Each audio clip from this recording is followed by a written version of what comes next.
Welcome, everybody. Welcome to the Law, Your Money, and You. I'm Roberta Saphire, an attorney in Sharon, Massachusetts. Hi, I'm Camille Barron. I'm a healthcare advisor and a financial coordinator, also in Sharon, Massachusetts. And Roberta, it's so exciting to go back 15 years and introduce the very first guest on the Law, Your Money, and You when we first started. And were you the very first guest? The very first Very guest. first. My name is Bill O'Donnell. I'm from Norfolk, and I'm the Norfolk County Register of Deeds, and I was your very first You guest. just took my words out of my mouth. That's why I haven't been back all these times. This is Bill O'Donnell, the great Bill O'Donnell. He's the Register of Deeds at Norfolk County. He's responsible for all the wonderful changes and procedures that are there today. And he gets elected. And the reason he gets elected is because he does such a good job. And so we're going to ask him different questions that people have said, when are you going to bring him back? When are you going to bring him back? So we brought you back. So tell us, we always say, tell us a little bit about yourself, but you can tell us a lot about yourself. Thank you very much. Well, I live in neighboring Norwood, Massachusetts, and became Register of Deeds in 2002. But before that, I always had an interest in government.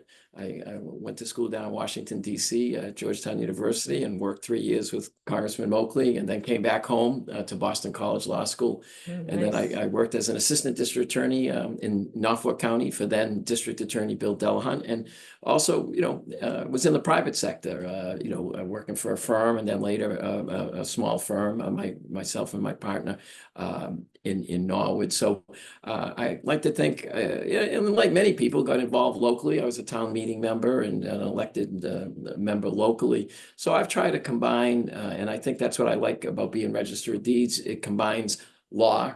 It combines the experiences I had in the private sector of trying to run a business, but also experiences I did real estate closings and represented buyers and sellers, and just a little politics and a little what I learned from Joe Moakley was to help the residents out, help your constituents, and that's what we've tried to do at the registry is to make it relevant. It's an arm of government many people don't know about, but when you think about it, the biggest asset you have is your home. And Absolutely. that's what the registry Right. does. So tell us a little bit about the types of things that you do in relation to people's homes. Well, I think, the registry is at 649 High Street in Dedham, and it's been there since 1793, actually. And when George Washington was president, that's when Norfolk County was established. And in many ways, I think the mission is the same. Yeah. That the register, even back then, I'm the 11th register, you had to make sure the records were recorded accurately, securely, and that people can rely on those records to establish title to a very big part of our economy, whether it was back in 1793 or now, the real estate economy. Mm-hmm.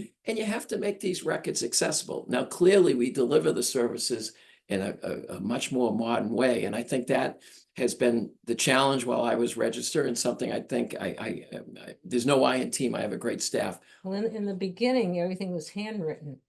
It was, as a matter of fact, I think that's what I'm most proud about. There's no I in team, but all our records now, I'm most proud that we introduced online internet land record research. So when I first became register, I wanted to bring the registry's records into people's homes and businesses, as well as the communities. We do a lot of outreach at the senior centers, at the town halls, and all those records back to 1793 are online. So if you go to our website, www.norfolkdeeds.org, there's great information for first-time home buyers, if someone passes away, the different types of title, but also you can do research. And I do that almost every day on that website. And, principally it's for the legal records. Think about it. The title to your home is on the records there. You're so good. What's interesting too is years ago, the books used to be like 4 numbers, like 543. This now they're in the thousands. That's how much. I don't know how you people there keep all those records so precisely. And that's why I think you need somebody that knows what they're doing at the registry, because these are legal documents. These legal documents are the title to your house. And when I started, it was book 17,000. And now we just recorded book 41,500. So it's a lot of books. Wow. All Mhm. those documents, and we still do it the old fashioned way. We still print books, and you could come in and do it the old fashioned way. But also we have it on the internet. And we really pride ourselves on the records because yes, people are doing legal research, but more and more people are doing historical and genealogical resource. As a matter of fact, we have some of our computers. We have ancestry.com. People can come in. It's a free service where you can do, we call it, it's part of our History Comes Alive program. You can that's kind of nice. find your roots and do that. And when you talk about the records, you mentioned it was handwritten. Those records were handwritten from 1793 to 1900. All the records were handwritten. And David McCulloch, who recently passed away, wrote a note to us when we did our transcription project saying what a great project it was, that he wished that more people did that. We were the first registry in New England. We transcribed all those handwritten documents from 1793 to 1900. It was over 450,000 documents. So if you go on our website, www.norfolkdeeds.org, you can, book one, page one, you can hit the document and it's the handwritten document. Then you hit another icon and the typed version of that document comes out. That's Boy, fantastic. yeah. What are some, you put through a lot of changes in the past few years to make it easier. Why don't you tell Sure, and people are welcome. The first thing is we're a public building at 649 High Street in downtown Dedham, right across from the Gold Dome, Norfolk Superior Court. So we have computers, and most people can do this from their home or their business, but we have over 50 computers that people can come in and use free. So that's one modernization initiative. And we've just, by trying to, bring a new document management system in, new technology, we've implemented disaster recovery. I mentioned I was in the private sector. We've tried to take some of that thinking and apply it to government. So all our records are backed up. They are shipped off site. So it's secure. And, that's again, trying to run the registry like a you have business. like your own cloud? we back it up. There's tape drive backups, and we still by law have to microfilm all the documents, which people think that's old fashioned, but think about when the registry down in New Orleans, when they had the floods and wiped out the registries, at least the microfilm, we can use it to get the registry records back up. That's Now, fabulous. if someone is doing a house transaction, real estate transaction, for some reason, if they're not familiar with your branch of government, what do they do? Well, again, I think our registry website gives you some, information and some resources for consumers. For instance, there's foreclosure. We've had links to nonprofit groups if you're struggling with foreclosure. You can go on our website to check on your mortgages. We all borrow money. I mean, I have three children. They went to Sometimes college. they don't discharge the mortgage the way they're supposed to. And if you go to, some people are good on the computers and they can check to see if their mortgages have been discharged. And what a mortgage discharge is, to those that are watching, we all borrow money and the lender records a mortgage at the registry. But when you pay off your mortgage and, or maybe you wanted to refinance, you should always make sure that those mortgages get discharged. And the banks are doing a better job because we've worked with the state legislature. They've put some statutes in place to put some teeth into the fact that sometimes these discharges weren't getting to the registry. But if you're in need of a discharge, on our website, www.norfolkdeeds.org, we have a section, where has my mortgage gone? And where's my bank gone? Where you can track down, because some banks have merged, some banks have new names, and you can track down who the entity is that you can get that discharge from. Yeah, today there's a lot of, well, that's interesting. Do you have does the registry have a baseball team? No sports teams, but again, we try to be relevant to the consumers, and I don't know, my staff is skilled at real estate documents, maybe not so much in softball or baseball, but There are some things that people could take advantage of. The FBI says that the fastest growing white collar crime is property and mortgage Really? fraud. And we have a consumer notification service. If you go to our website under the services, it's an anti-fraud property program. And we were the first registry in Massachusetts to put that in. And it was before all these commercials you see on TV. But I've signed up myself. So I get an email. If any document is recorded in the name of William O'Donnell. Now, I'm William O'Donnell from Norwood, but if I get an email about William O'Donnell from Quincy, might have, and I look it up, well, that has nothing to do with me. But there could be a time where I get an email and, I tell my spouse, did you sign that? And she says, no, or I didn't sign it. And it's the deed to our house, or it's a mortgage that we didn't, sign for. Again, we don't prevent the fraud, but we have links to the law enforcement agency, so you can get on it right away. And again, the biggest asset you have is your home. So I think, it's a good service. It's a free service for Norfolk County residents.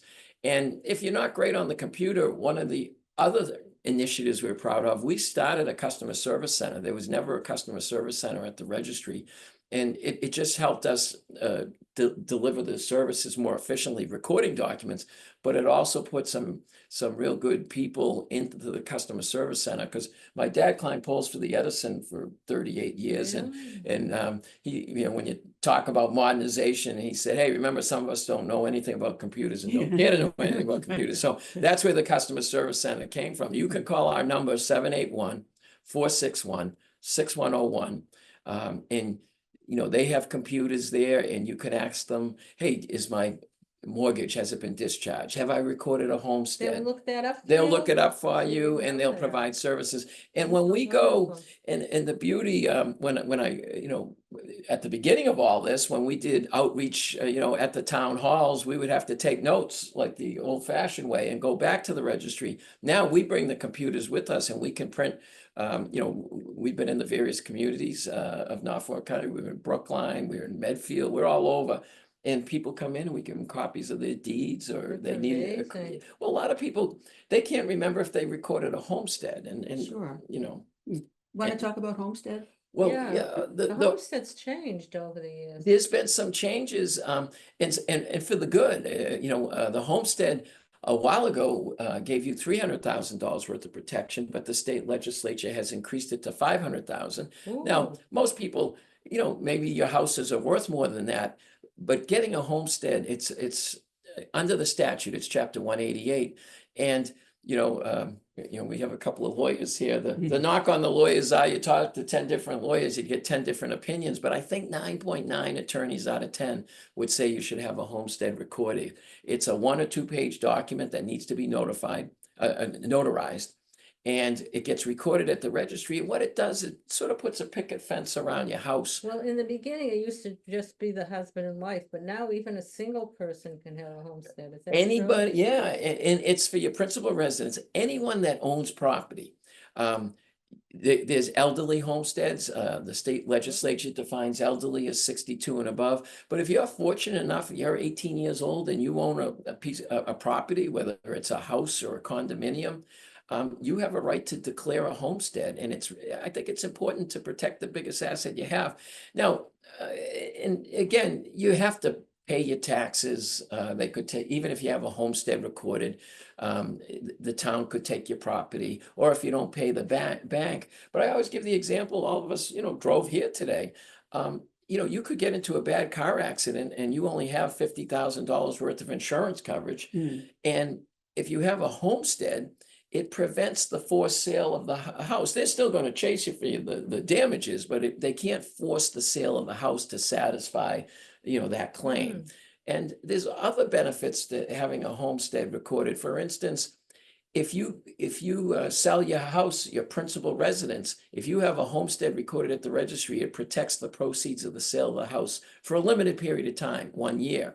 Or if you had the misfortune of your house being burnt down and you got an insurance proceeds check to build your house, A homestead that's recorded protects those proceeds for 2 years. They can't swoop in, creditors can't swoop in and get that money. Sure. So there's a lot of hidden protections in the homestead, and I think it's well worth Yeah. doing. That's Really? Now, fantastic. what about this?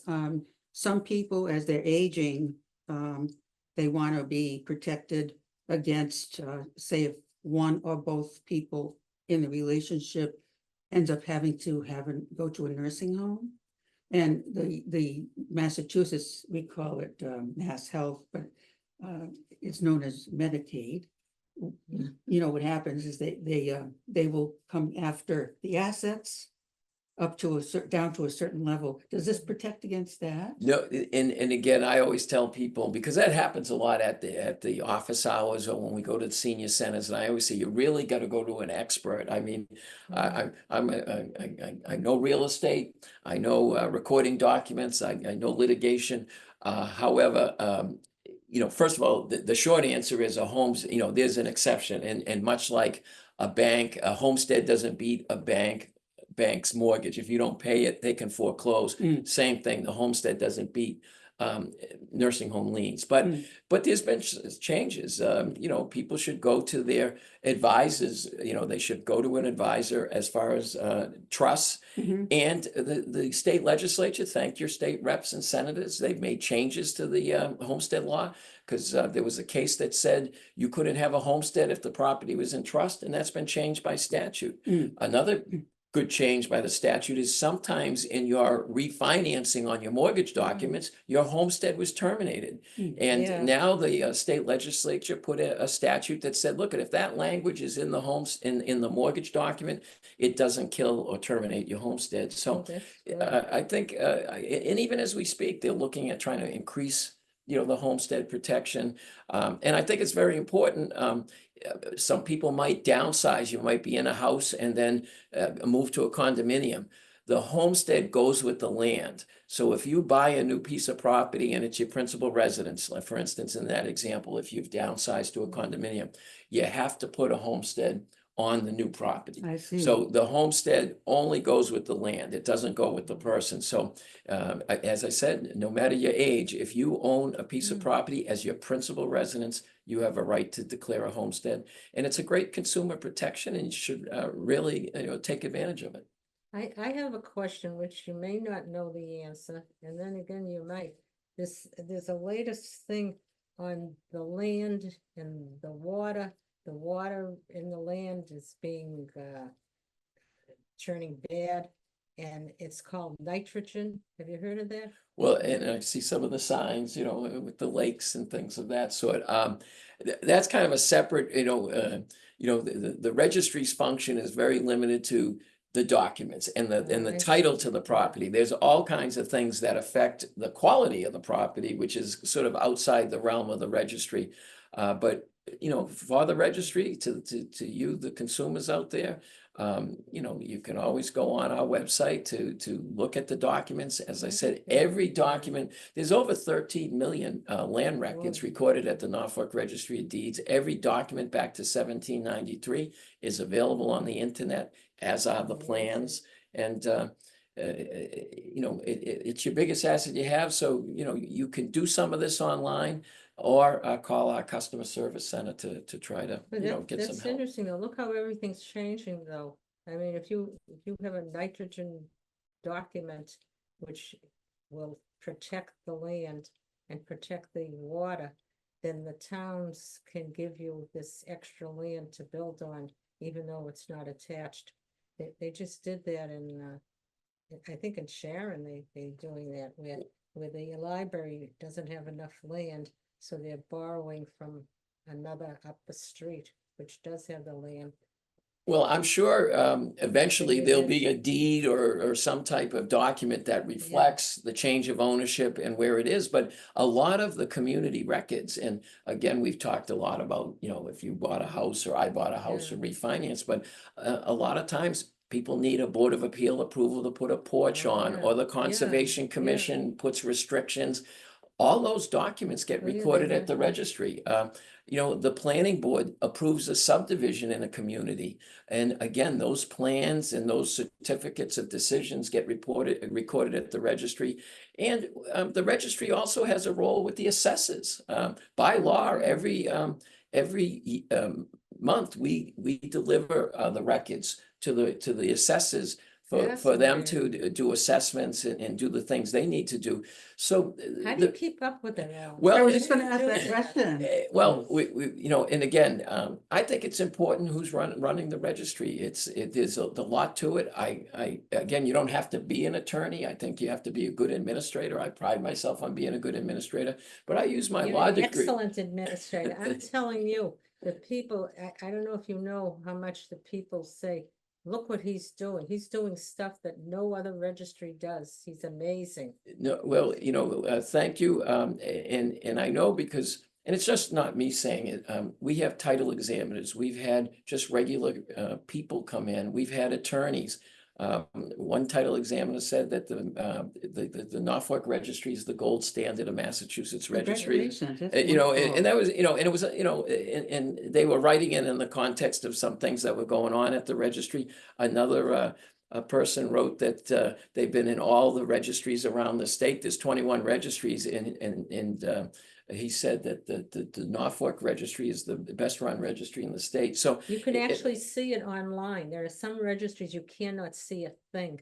It's all together. and that's, you know, one of the things we are very proud of, and you know, to go all the way back, and some of it is, you know, I thought it was good for the attorneys, but also lo and behold, now you have this historical and genealogical research, and we are rolling out our genealogical resource center, where, as I said earlier, we have a bank of computers. So putting all these documents online was good for the economy, good for Sure. the real estate economy, that is a big part of our economy.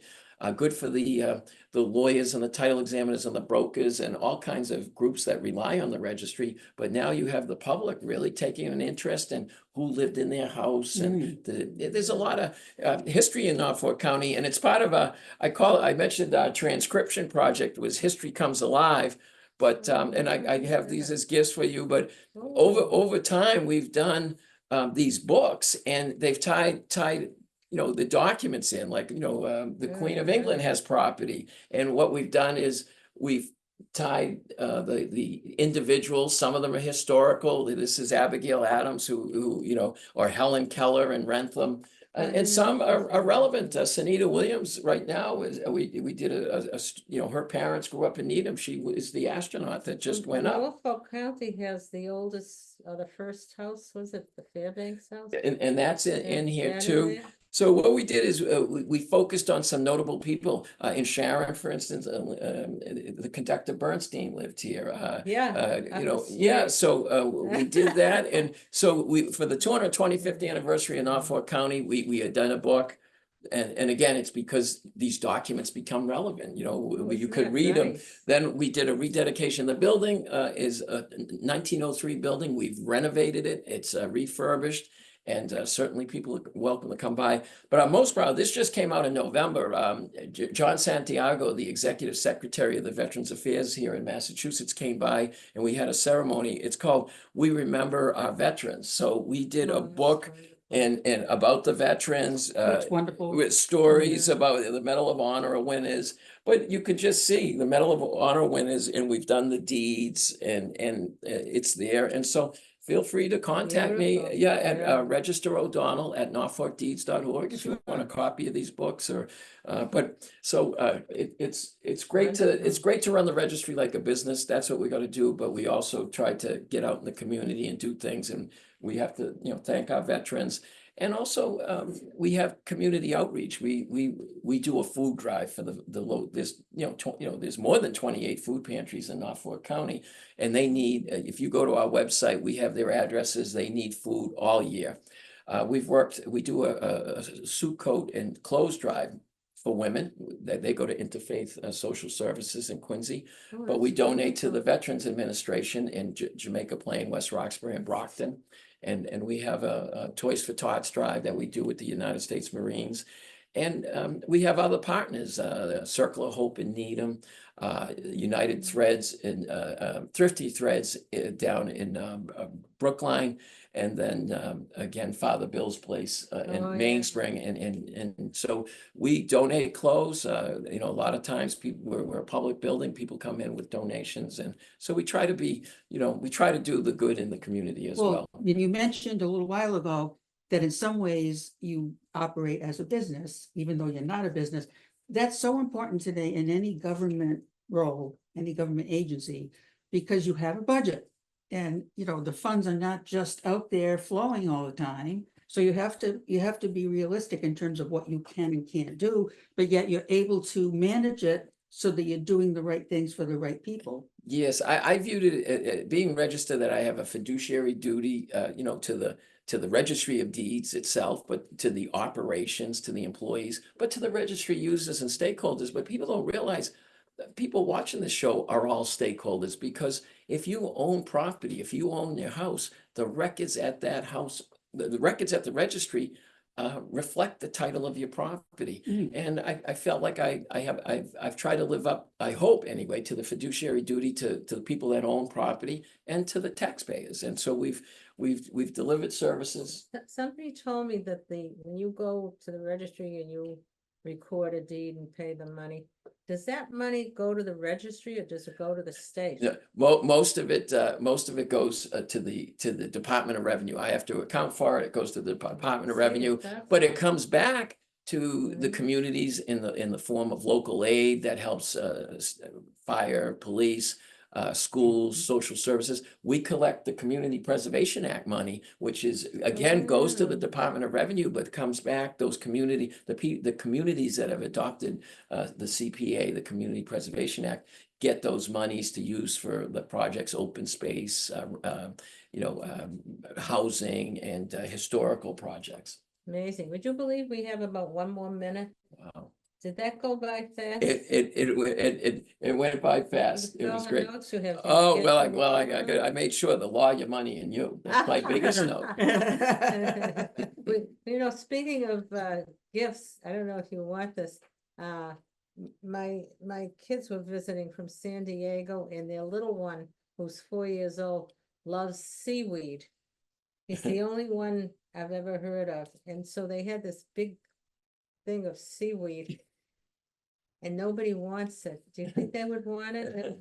Well, They we do. can take it, and I have the gifts for both, you know, you and Camille. I mean, it's been since 2010, but it was a great first show, and I'm back. Yeah. And but the books that we just talked about, so you know, Well, that's Wonderful, thank wonderful. you, thank Yes. you. And we always have Camille lined up. Yes, so to our viewers, if you own a property, if you own a home, it's due diligence to just check with the registry of deeds, because you want to be sure that everything is in place and you're not going to be surprised in the future. Your home is usually our most important asset. So take note of this and please be in touch with us, and we'll make sure Bill O'Donnell and his people are aware of it and can get back to you. Isn't it wonderful? Oh, let's just end it with his tie. Oh. Tell them what's on Well, your I like tie. history. All the signers of the Declaration of Independence, so this was given as a gift. So Wow, I isn't just that brought it. wonderful? Yeah. Wow. Isn't I it nice? like All history. right, so please stay in touch, and remember, this is your show, the law, Bye. your money, And you.